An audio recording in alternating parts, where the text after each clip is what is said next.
Shri Swami Samarth. Ganpati Bappa Morya, Mangalmurti Morya.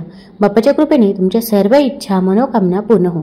All-rounder या Marathi YouTube चॅनलवर तुमचं मनापासून स्वागत आहे. उद्या आहे मंगळवार, उद्या अंगारकी चतुर्थी आहे आणि या दिवशी जर आपण काही उपाय केले, काही सेवा केल्या तर त्या खूप म्हणजे खूप प्रभावी ठरतात.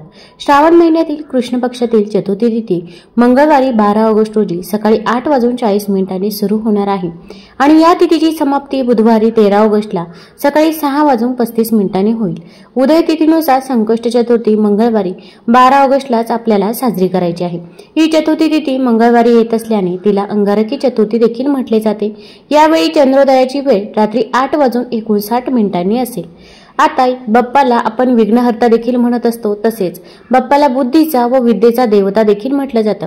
त्यामुळे जर आपण या दिवशी उपवास व्रत केले तर आपल्या आयुष्यातील सर्व संकटे, अडचणी, अडथळे हे दूर होत असतात व आपली इच्छित मनोकामना देखील पूर्ण होत असते. अगदी तुम्हाला कोणत्याही संकष्ट चतुर्थीचे व्रत करणे शक्य नसेल तर तुम्ही फक्त वर्षातून एकदा येणाऱ्या अंगारकी संकष्ट चतुर्थीचे व्रत केले तर तुम्हाला संपूर्ण संकष्ट चतुर्थीचे व्रत केल्याचे पुण्यफळ हे प्राप्त होत असते. त्यामुळे जर तुम्हाला शक्य असेल तर उद्या आवर्जून उपवास व व्रत हे करायचे आहे आणि जर तुम्हाला शक्य नसेल तर अशा वेळेस फक्त बाप्पाची पूजा सेवा केली तरी पण चालेल. आता या दिवशी पूजा का करावी तर या दिवशी गणेश तत्व हे 1000 पटीने कार्यरत असतं आणि या दिवशी आपण जे काही उपाय करू तर ते खूपच प्रभावी ठरत असतात.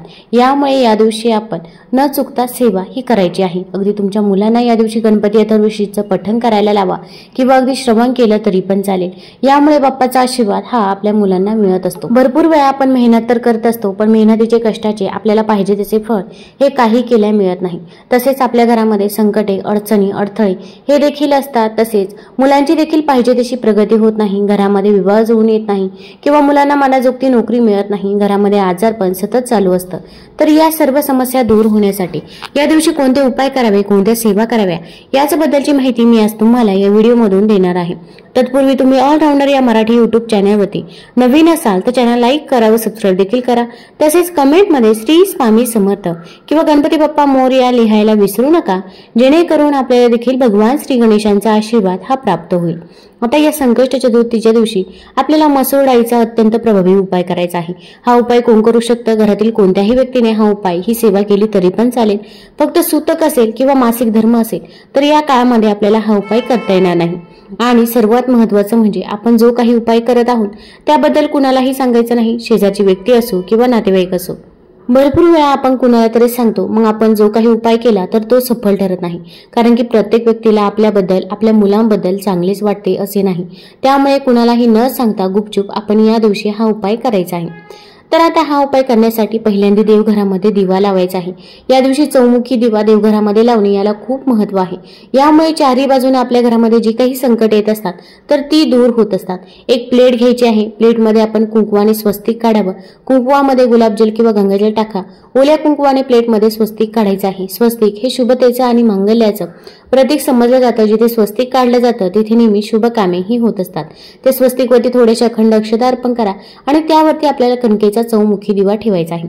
आता कणिक मळत असताना त्यामध्ये मीठ टाकायचं नाही तर चिमूटभर हळद टाकायची आहे. कणकेचा चौमुखी दिवा बनवून झाल्यानंतर या दिव्यामध्ये मोहरीचं तेल टाकायचं आहे. आता मोहरीचं तेल नसेलच तर अशा वेळेस तुम्ही तिळाचं तेल किंवा शुद्ध तुपाचा वापर करू शकता. आणि कणकेचा दिवा जर बनवणे शक्य नसेल तर मातीची पंती तुम्ही चौमुखी पद्धतीने प्रज्वलित केली तरी पण चालेल. आता या दिव्यामध्ये तेल टाकल्यानंतर दुहेरी वातीची एक वात करायची आहे. अशा प्रकारच्या 4 वाती आपण त्या दिव्यामध्ये टाकायच्या आहे. त्या वातींना देखील हळदी कुंकू लावावं, दिव्यात तेल टाकावं, दिवा प्रज्वलित करायचा आहे, दिव्याला हळदी कुंकू लावायचं आहे, फूल व्हायचं आहे. आता यानंतर आपण त्या दिव्यामध्ये देखील चिमूटभर हळद टाकायची आहे आणि एक भीमसेनी कापराची वडी टाकायची आहे. कापराच्या वासाने माता लक्ष्मी आपल्या घराकडे आकर्षित होत असते. तसेच आपल्या घरामध्ये सकारात्मक ऊर्जा देखील संचारत असते. त्यामुळे अगदी रोज तुम्हाला जर दिव्यामध्ये कापूर टाकणे शक्य असेल तर आवर्जून कापूर टाकावा. विशेषतः आपण जर मुख्य दरवाजाच्या बाहेर दिवा प्रज्वलित करत असाल तर त्या दिव्यामध्ये एक भीमसेनी कापराची वडी आवर्जून टाकायची आहे. यामुळे आपल्या घरामध्ये सुख, शांती, समृद्धी येत असते. आता हा दिवा प्रज्वलित करून झाल्यानंतर आपण भगवान श्री गणेशांची पूजा करायची आहे. भगवान श्री गणेशांना अभिषेक करायचा आहे. अगोदर शुद्ध जलाने, त्यानंतर पंचामृताने अभिषेक करावा. अभिषेक करत असताना ओम गण गणपतये नमः, ओम गण गणपतये नमः या मंत्राचा जप करायचा आहे. तसेच अभिषेक करून झाल्यानंतर ते जे काही तीर्थ आहे तर ते थोडंसं आपण ग्रहण करायचं आहे. आपल्या मुलांना देखील ग्रहण करायला द्यायचं आहे. यामुळे मुलांच्या अभ्यासामध्ये नोकरीमध्ये प्रगती होत असते व बाप्पाचा आशीर्वाद हा मुलांना मिळत असतो. त्यानंतर बाप्पाची मूर्ती स्वच्छ पुसायची आहे. बाप्पांना चंदन लावायचं आहे, अष्टगंध लावायचा आहे. तसेच बाप्पांना ज्या काही वस्तू प्रिय आहे तर त्या सर्व वस्तू तुम्ही त्यांना अर्पण करायच्या आहे. 21 दुर्वाची जोडी असेल, गुळ खोबऱ्याचा नैवेद्य असेल, मोदक असेल तर त्या सर्व वस्तू तुम्ही बाप्पांना अर्पण करायच्या आहे. आणि यानंतर आपल्याला उपाय करायला घ्यायचा आहे. आता उपाय करण्यासाठी आपण एखादं प्लेट घ्यायची आहे किंवा एखादं ताट घ्यायचं आहे. फक्त ते व्यवस्थित असावं, खराब झालेलं असेल तर असं चुकूनही यायचं नाही. आता ताट घेतल्यानंतर आपल्याला कुंकू घ्यायचं आहे. कुंकवामध्ये गुलाबजल किंवा गंगाजल टाकावं.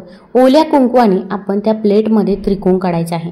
आपण ज्या प्रकारे त्रिकोण काढतो त्याच प्रकारे त्रिकोण काढायचा आहे. आता त्रिकोण काढल्यानंतर आपल्याला मसूर डाळ घ्यायची आहे आणि ही मसूर डाळ आपण त्या त्रिकोणामध्ये टाकायची आहे. त्रिकोणाच्या बाहेर मसूर डाळ जाणार नाही याची आपल्याला काळजी घ्यायची आहे. आता त्रिकोणामध्ये आपण मसूर डाळ टाकलेली आहे. आता हे जे काही ताट आहे तर ते आपण भगवान श्री गणेशांसमोर ठेवायचं आहे. आपण धूप दीप दाखवायचा आहे आणि यानंतर आपल्याला काही सेवा करायची आहे. भरपूर वेळा आपण फक्त उपाय करतो पण त्यासोबत जर आपण काही सेवा केल्या नाही तर आपल्याला त्याचा काही एक रिझल्ट बघायला मिळत नाही. त्यामुळे सेवा करणे देखील तितकेच गरजेचं आहे. तर आपण गणपती अथर्वशीतचं पठण 1 वेळा करायचं आहे. आता पठण करणे शक्य होत नसेल तर अशा वेळेस मोबाईलवरती लावून द्या, श्रवण केलं तरी पण चालेल. त्यानंतर आपण ऋणमुक्ती गणेश स्तोत्र देखील 3 वेळा पठण करावं. ऋणमुक्ती गणेश स्तोत्र म्हटल्यामुळे आपल्या जी काही आर्थिक टंचाई चालू आहे तर ती दूर होत असते. तुमच्यावरती जर कर्ज असेल तर ते कर्ज देखील पिटत असतं. त्यामुळे ऋणमुक्ती गणेश स्तोत्र हे आपण आवर्जून म्हणायचं आहे. तसेच गणपती संकटनाशन स्तोत्र देखील आपण 3 वेळा म्हणायचं आहे. तर या सेवा आपल्याला करायच्या आहे. आता या सेवा करण्यासाठी आपल्याला जास्त काही वेळ लागणार नाही. फक्त तुम्ही एकदा सेवा करायला घ्या. बाप्पा आपोआप ती सेवा तुमच्याकडून नक्कीच पूर्ण करून घेईल. आता ही सेवा करत असताना आपल्याला मध्ये कोणी रोखणार नाही, टोकणार नाही याची देखील काळजी घ्यायची आहे आणि मनापासून आणि श्रद्धेने आपण हा उपाय करायचा आहे. आता या सेवा करून झाल्यानंतर तुमची जी काही इच्छा आहे, मनोकामना आहे तर ती गणपती बाप्पाला सांगायची आहे. मग कठीणातील कठीण कोणतीही इच्छा असो, घरामध्ये पैसा येत नाही किंवा आलेला पैसा स्थिर राहत नाही किंवा खूप कर्ज झालेला आहे किंवा इतरही काही अडचणी अडथळे असतील तर त्याबद्दल तुम्ही बाप्पाला सांगायचं आहे. बाप्पाला आपण म्हणावे की माझ्यावरती येणारे सर्व विघ्न तुम्ही दूर करा. तसेच ओम श्री विघ्नहर्ताय नमः या मंत्राचा देखील या दिवशी जेवढ्या वेळा शक्य होईल तेवढ्या वेळा आपण जप करायचा आहे. आता यानंतर आपण ते ताट तिथंच राहून द्यायचं आहे. अगदी दिवसभर आपण ते ताट तिथेच ठेवायचं आहे. आता दुसऱ्या दिवशी तुम्ही हे ताट तिथून उचलायचं आहे किंवा जर सकाळी पूजा केली असेल तर सायंकाळी हे ताट आपण तिथून उचलायचं आहे आणि जवळपास असणाऱ्या आपल्याला गोमातेजवळ जायचं आहे. जर गोशाळा असेल तर तिथे गेला तरी पण चालेल. आपल्याला गायीला ही मसूर डाळ खाऊ घालायची आहे. गायीच्या शरीरामध्ये 33 कोटी देवता निवास करतात. गाय 11 रुद्रांची आई आहे, 8 वसूंची कन्या आहे, 12 आदित्यांची बहीण आहे, अमृतरूपी दूध देणारी आहे. ऋग्वेदात देखील सांगितलं आहे गोसेवेने स्वर्ग प्राप्ती होते. गायीचे स्थान देवांपेक्षाही वरचे आहे. जो मनुष्य गायीला हाताचा स्पर्श करून प्रदक्षिणा करतो आणि गायीच्या चरणाखालील धूळ मस्तकी लावतो त्याला पृथ्वी प्रदक्षिणाचे सर्व तीर्थांमध्ये स्नान केल्याचे हे पद्मपुराणामध्ये देखील लिहिले आहे. जेथे गायी राहतात त्या स्थानाला स्वर्गभूमी म्हणतात. अशा पुण्यभूमीत ज्या मनुष्याचा मृत्यू होतो तो तत्काळ मुक्त होऊन जातो हे निश्चित आहे. गायी समाधानकारक वास्तव्य करत असलेल्या भूमीवर चांगली पर्जन्यवृष्टी होते. गाय घरासमोर ठेवली असता संपूर्ण वास्तुदोष देखील दूर होतो. जो मनुष्य मनोभावे गायीची सेवा करतो व त्यांना पोटभर सुग्रास भोजन खाऊ घालतो त्यांच्यावर संतुष्ट होऊन गायी त्याला अत्यंत दुर्लभ असा वरदान करतात. गोसेवेने लक्ष्मी प्रसन्न होते. त्यामुळे आपण देखील या दिवशी गोमातेला मसूर डाळ ही खायला द्यायची आहे. पण आता मसूर डाळ तशीच दिली तर गोमाता खाणार नाही. त्यासाठी एक चपाती बनवायची आहे. चपातीमध्ये आपण गूळ ठेवायचा आहे, थोडीशी हळद त्यावरती टाकायची आहे आणि ही मसूर डाळ त्यामध्ये टाकायची आहे आणि या चपातीचा रोल करून ही चपाती आपण गोमातेला खायला द्यायची आहे. गोमातेच्या प्रथम पायावरती पाणी घालावे, गोमातेला ओवाळावे, हळदी कुंकू लावावे आणि त्यानंतर ही गोमातेला चपाती खायला द्यायची आहे.